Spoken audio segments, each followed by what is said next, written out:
Welcome back to the Deep Dive. So today we're doing something kind of different. We're diving into a book review, but it's written by the author himself. Oh, wow. That's pretty meta. It is, right? We're talking about René's take on, well, The Alchemist, which is his own continuation of Paulo Coelho's The Alchemist. Okay, I'm intrigued. And this review, it's like interwoven with his own personal journey. Like it makes you think about your own life path while you're, learning about the book. So it's like a double dose of self-discovery. Exactly. You get Santiago's journey from the original, and then you have René's own experiences kind of layered on top. Fascinating. So who is this René guy? So René is a former teacher who he kind of rediscovered his passion for writing, later in life. I see. And he's been through some stuff, personal loss, battling cancer, that kind of thing. And his story really echoes those alchemist themes. Like he's living out a real-life personal legend. Totally. And for anyone who might not be familiar, in Coelho's The Alchemist, that personal legend, it represents like your unique path, your calling, the thing you're meant to do. It's about aligning your actions with your deepest desires. Right. Listening to those whispers of the universe. Exactly. And René seems to be super in tune with that, both in his life and his writing, which is cool. It's like he's not just writing about these ideas, he's actually like embodying them. I like that. Walking the walk. Right. And get this, he actually traveled to Andalusia and Tangier, like the settings of the original book. Oh, wow. Yeah.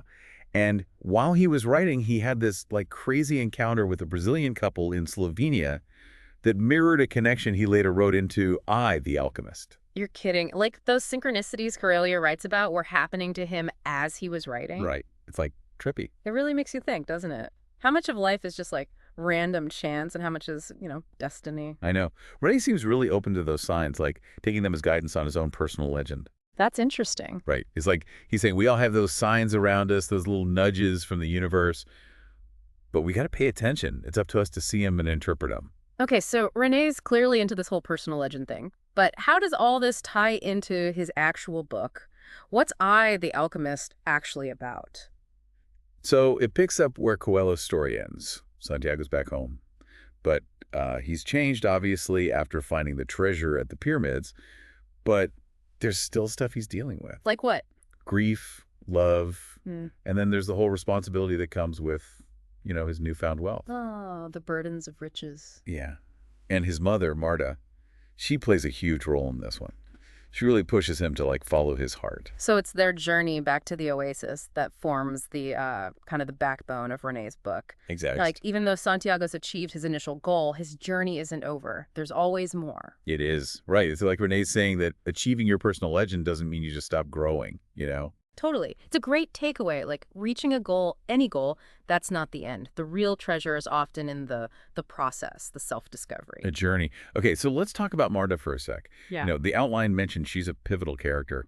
How does she fit into all of this? So René actually gives her a much bigger role in his continuation. She becomes like the symbol of strength and resilience, always urging Santiago to, follow his heart even when it's tough. Okay. It made me think about how often all of us let, obligations, expectations, get in the way of what we really want. Yeah, totally. And Marta, she's like that voice inside us saying, go for it. Don't let fear stop you. Right. That's powerful. She's like that inner wisdom we need to listen to. Exactly. The part of us that knows what we truly want, even when it's scary. And it's this journey with her, with Marta, that leads Santiago back to that oasis. Back to where it all began. Right. Where he has to confront his past, his choices, the whole deal. And that's where René's own experiences really come into play. He talks about his own struggles with loss and how it's like a mirror to Santiago's journey. Oh, interesting. So there are some really personal reflections woven into this review. Absolutely.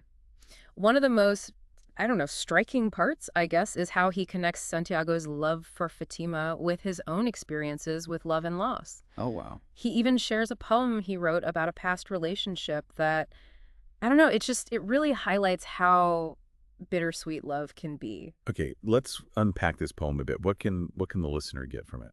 Well, it's called You Helped Me Be a Better Man for Me. And it explores this idea that sometimes love, even when it ends badly, can be what pushes us to grow. I see. Like maybe it's not always about finding the one, but, becoming the best version of ourselves through those relationships. Yeah, it's like those relationships, even the difficult ones, they kind of refine us. Mm. Coax us up a bit. And this kind of leads to another big theme in both books, finding treasure in unexpected places. It's not always what we think it'll be. Right. It's not always material wealth, right? For both Santiago and Renee, it seems like the real treasures are, I don't know, maybe self-discovery, the connections we make, or even the act of creation itself. Renee actually describes writing as his personal alchemy. His personal alchemy. Okay, I'm not sure I follow. Well, think of alchemy like transformation, right? Turning lead into gold. Renee sees writing as that same process, just with words. Okay. He takes those raw emotions, grief, joy, all of it, and he crafts them with words into something beautiful, meaningful, like taking the raw material of life and turning it into art. Wow. That's a really powerful way to put it. So he's saying we can all be alchemists in our own way. Exactly. We can take those experiences, even the painful ones, and transform them into something good, something that helps us grow. I love that. So this review, it's more than just about I, the alchemist. It's like a guide to finding our own personal legend, our own, ways to transform the lead in our lives into gold. I'm definitely picking up what you're putting down. And what's really cool is Renee doesn't shy away from the tougher parts of this whole transformation thing. He doesn't like sugarcoat self-discovery. He talks about how facing his own, shadow side, the stuff he'd rather hide, was really important for his growth. That's a good point. It's like we can't truly embrace our personal legend without, acknowledging all of who we are, the good and the bad. Exactly. It's about like integrating those parts we don't necessarily like, those parts we try to deny, into a whole authentic self. Right. Which reminds me of how Renee connected with the crystal merchant from the original Alchemist. He gives him a whole backstory in his book. Oh, yeah. Yeah. Like a reason why he felt so stuck, and then a way to find his purpose. And that's where Renee's own experience with, finding his passion for writing later in life comes in. He uses it to, like, show how the crystal merchant can change, how it's never too late to chase your dreams. Right. And maybe it's also a reflection of anyone who's ever felt lost and then found their way back. Exactly. We all have that potential to, to transform our lives no matter where we are on our journey. Okay, so speaking of transformations, Renee actually traveled to Tangier while he was writing I, the Alchemist, following Santiago's path. Yeah. And he had this crazy encounter there. Oh, yeah. Tell me about that. So he meets this man, right? And it turns out this guy's the son of one of the artists who founded the Tunis commune. Wait, a real life oasis like in the book? Yep. And to make things even weirder, this guy, just like Santiago, is waiting for the woman he loves to come back to him. Whoa. It's like life imitating art, imitating life. I know. It makes you wonder if it's just coincidence or if there's something bigger going on. What do you think? Was he reading too much into things, or is there something to those synchronicities? Honestly, I think he just embraces them, sees them as signs, like confirmation that he's on the right track. That's an interesting way to look at it, but it does make you wonder, how do you know the difference, right, between a meaningful coincidence and just forcing meaning where it doesn't belong? It's something for our listeners to think about, too. How do they interpret those, seemingly random events in their lives? Right. Like, are we looking for signs or do they find us? Exactly. Renee seems super open to those possibilities. But it's not just about the external signs, right? He also talks about listening to that inner voice, that gut feeling that leads you toward your personal legend. Okay, so it's more than just those external signs. It's about cultivating that inner knowing. Right. And for Renee, writing I, the Alchemist wasn't just about telling a story, it was about connecting with that inner voice, about working through his grief and loss. Finding meaning. Exactly, finding meaning. And there's, I think, a lesson there for everyone, It doesn't have to be writing. What's your alchemy? What helps you process life, make sense of it all? Maybe it's painting, maybe it's music, being out in nature, whatever. Find that thing that lets you transform that lead into gold. Yeah. I like that. Okay, but in the original Alchemist, the treasure is like the goal, the end point. But in Renee's version, Santiago's already found it. So what's driving the story now? It's a good question. Renee's kind of exploring this idea that, finding the treasure, that's just the start. It's like graduating, You hit a milestone, but now the real learning begins. For Santiago, the treasure is like a symbol of his transformation, and now he has to figure out how to live with that, So it's about applying those lessons to the next chapter, living in alignment with that personal legend. Exactly. It's something we all deal with. You reach a goal, and then it's, okay, what's next? And Renee's saying it's not always about chasing another goal. It's about continuing to grow, becoming more yourself. It's about the journey, not just the destination. Yeah. I think a lot of us forget that. We're so busy chasing achievement that we don't enjoy the process. And you know what's fascinating? Renee admits he hit that same wall after finishing I, the Alchemist. Like he needed a new mountain to climb. But maybe the real challenge was just being okay with, the uncertainty of what's next. So it's not just Santiago on this journey, it's Renee too. And in a way, it's all of us. We're always evolving, figuring things out as we go. And maybe there's freedom in that. It's like giving ourselves permission to not have all the answers. Just trust that the path will show itself. I like that. Trusting the process. Right. And speaking of the story, Renee actually expands on Coelho's world in I, the Alchemist, New characters, new twists. What are some of the things listeners should watch out for? Well, he brings in his own family history, which adds some depth to Marta, Santiago's mother. He also doesn't shy away from showing Santiago's flaws. Like, he messes up, he feels guilty, which reminds us that even people who achieve amazing things are still human. Right. We're all human. And he really captures the desert, the beauty, and the danger, drawing on his own travels. It sounds like he brings a lot of himself to the story while still, respecting the original. What I find interesting is that he doesn't just stick to what Coelho wrote. He creates new characters, expands the world. Right, he's not just rehashing it. He takes inspiration but adds his own style. Yeah. And that's a good lesson for anyone who wants to create, I think. You can learn from others, but ultimately, you gotta find your own voice. Yeah. Take what you admire and make it your own. Okay.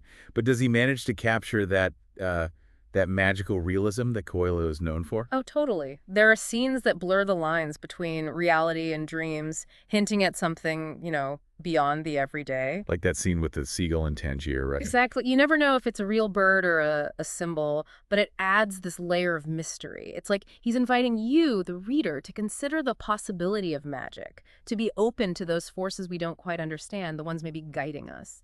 Yeah, like trusting that there's a bigger plan, even when things feel messy. And Renee emphasizes that we're not just, passive observers in this. We have a part to play. We make choices. We shape our own destiny. So it's not about waiting for the universe to hand it to us. It's about making choices that align with our personal legend. Exactly. And sometimes that means facing your fears, getting outside your comfort zone, taking risks, like how the crystal merchant finally overcomes his fear to go to Mecca. Right. And Renee did that too when he decided to write I, the Alchemist. He was taking a risk, putting himself out there. But he did it because he believed in the story, in his vision. And that takes guts, to trust your gut, follow your heart, even when it doesn't make sense to everyone else. It's like saying, I'm doing this even if it scares me, even if it's unconventional. And that's what following your personal legend is all about, isn't it?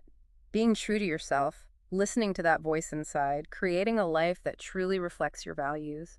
And it's not always about these, huge gestures or massive life changes. Sometimes it's the little things, the everyday choices. It's saying yes to the things that feel right and no to the things that drain you. It can even be as simple as choosing to spend time doing something you truly enjoy, something that feeds your soul. And those choices, they might not always be easy. Sometimes it means facing fears, challenging those, limiting beliefs and stepping outside that comfort zone. But it can be so rewarding. Absolutely. And remember, it's okay to ask for help. Renee talks about how his kids inspired him to keep writing, how his friends, other writers, gave him feedback. He even reached out to Coelho's lawyers for permission. So it's like we're all connected. We need each other to really thrive and reach our dreams. And it's not just about taking support, it's about giving it too. Using your talents to make the world better. Renee talks about how he uses writing to raise awareness about social issues, support charities, inspire people to get involved. So it's like your personal legend isn't just about you, it's about using your gifts to help others. Exactly. And it doesn't have to be this big heroic thing. It can be a kind word to a stranger, helping a neighbor, donating to a cause you believe in. Right. It's about recognizing that we're all part of this bigger thing. And even small acts of kindness can have a huge impact. And what's really inspiring is that Renee's open about his struggles, his moments of doubt. He talks about his addiction, his battle with cancer, his journey to sobriety. It's like he's showing us that it's okay to not be perfect, to mess up, to be vulnerable, and to ask for help. And often it's through those struggles, those vulnerable moments, that we find our strength, Like he's saying, the journey isn't always pretty, but it's always worth it. Right. Those challenges are often what help us grow the most. It's a reminder that the process of self-discovery is, ongoing, and there's always something to be grateful for, even when things are hard. It's true. And it's interesting how Rene connects his journey as an author with the crystal merchant's transformation in I, the Alchemist. He uses his own experience of finding that passion for writing later in life to inform how he writes the crystal merchant's journey in the book. Yeah. It's as if he's saying the crystal merchant's journey is like a mirror of his own. And Right. maybe it reflects anyone who's ever felt lost, and then found their way back to what they were meant to do. Right, exactly. It's never too late to change course, to chase those passions and find that fulfillment. And speaking of journeys, Rene went on a pretty amazing one himself while he was writing I, the Alchemist. He traveled to Tangier, like Santiago, and had this wild encounter. Wait, are you talking about when he met that man who turned out to be the son of one of the artists who started that Tunis commune? That's the one. It's like the story, it came to life right in front of him. This man, just like Santiago, is waiting for the woman he loves to come back. It's almost like, the universe was setting up these parallels, like saying, hey, pay attention, this is important. It's pretty incredible, right? Yeah. And this encounter and all those other weird coincidences he talks about, they really seem to have cemented his belief that everything's connected. Yeah. He talks about how these experiences, they reinforce his belief in the soul of the world, that energy that connects us all and, guides us to our destiny. It's funny, Rene talks about his writing process, and he says he doesn't really feel in control. Like the words just come out as if he's just a channel for something bigger. He even jokes that the words lead and he follows. That's so interesting. It's like the idea of surrendering to that creative flow, trusting that the story has its own life, its own path, and the writer is just there to let it happen. Yeah, it's like he's tapping into something beyond himself, something ancient and wise.